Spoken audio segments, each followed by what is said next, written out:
Hello, everyone. Welcome back to the American Pop Culture Series channel. I hope that all of you guys are having a wonderful Friday. So, The View opened up with Joy hilariously kicking off her shoes, and you guys can see that's her bare feet there. She says that, her shoes kept slipping off. And so, I don't know why. I don't know why this cracks me up. But instead of, like her having someone from their team or wardrobe, bring her some shoes quickly or just whatever the case may be, she kicks them off and she goes, I have beautiful toes. I could put my feet on wiki feet or something like that. And you guys know Joy's a comedian, but it just tickled me that she is barefoot. And I guess after Joy's been on the show longer than anyone else, with the exception of well, no, she's actually the longest standing member now. I was gonna say, um, besides Whoopi, though, it's Friday and so Whoopi's not there, but Whoopi hasn't been on as many seasons as Joy, so she has, I guess, that seniority, and so she kicked off her shoes. I thought it was funny. Okay, so I think sometimes, just a side note, sometimes the things that Joy does, just like this, the impromptu things, are just the like anecdotes that make her endearing, even more so than some of the jokes that she tells. I find her so amusing and enduring sometimes. She's definitely captured, I think, a lot of people's heart. She gives that like Italian Nona, persona. I find her hilarious. Okay, so the main story that the ladies kicked off with was that Biden's team were largely unhappy with former VP Harris's book, and her book's not out yet. It's called 107 Days, which covers the duration of her presidency run. And you guys remember in the previous episode that VP Harris called his run reckless. So now they are, Biden's team is coming out saying that they really thought it was, a tad bit disrespectful and tasteless on the former vice president's part. And so the ladies, kind of give their reaction. I will say this. I think that out of everyone who has possibly grown the most, and who would get the award for like most improved panelist that came back this season, it's Alyssa. Because I really respected the fact that even though she is a Republican, she's the only Republican at the table. She said that, certain Biden aides who made these anonymous statements saying that they didn't feel that, Vice President Harris, did anything besides pretty much like photobomb. She would come out for photos, but she didn't add any real substance, or she didn't, really add anything to the administration, which actually is not true.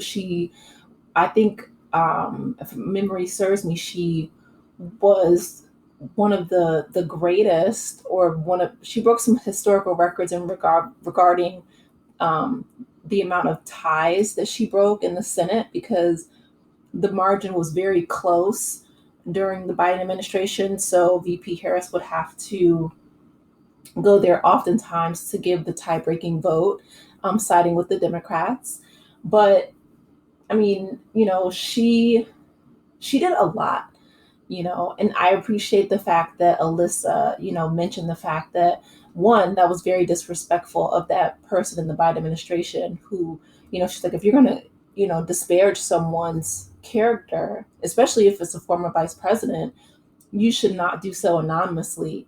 But also, if you're a part of the Biden team, you don't want to disparage, you know, an executive member of that team. That's disrespectful.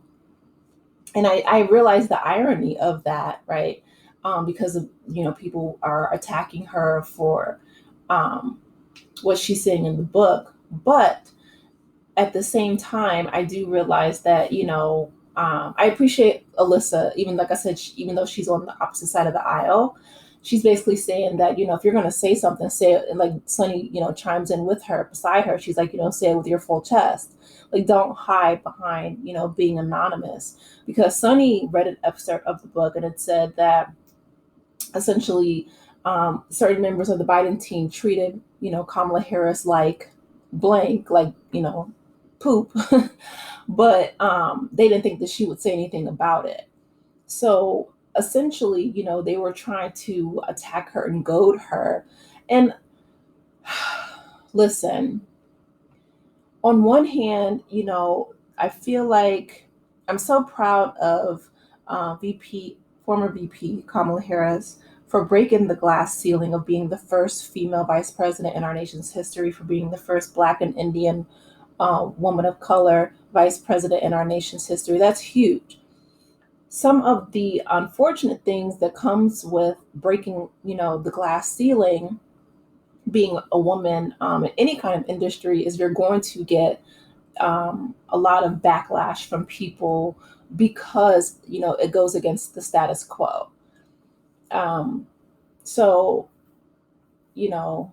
and it's unfortunate too. Like, Anna says something I thought was interesting. She said that it must have been pretty hard for her because when you're a VP, you're essentially a number two, and Kamala Harris was most of her career, she was, like the star. Like, she was, a senator for California for many years. She was a prosecutor, and so she was kind of in the number one position for many years.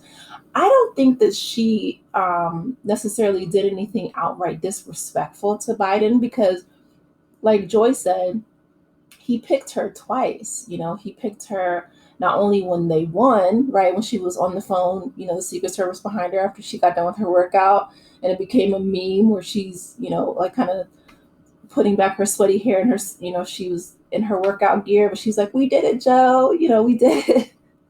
So I don't think that, she did anything disrespectfully or stepped out, of I don't want to say stepped out of line, but stepped out of character, right? Because even when she came on The View last year, and they asked her, I think it was Sunny who asked her specifically if she would have done anything differently than the Biden administration, and she said no, to her detriment, because that again came up a lot on my social media feed anyway.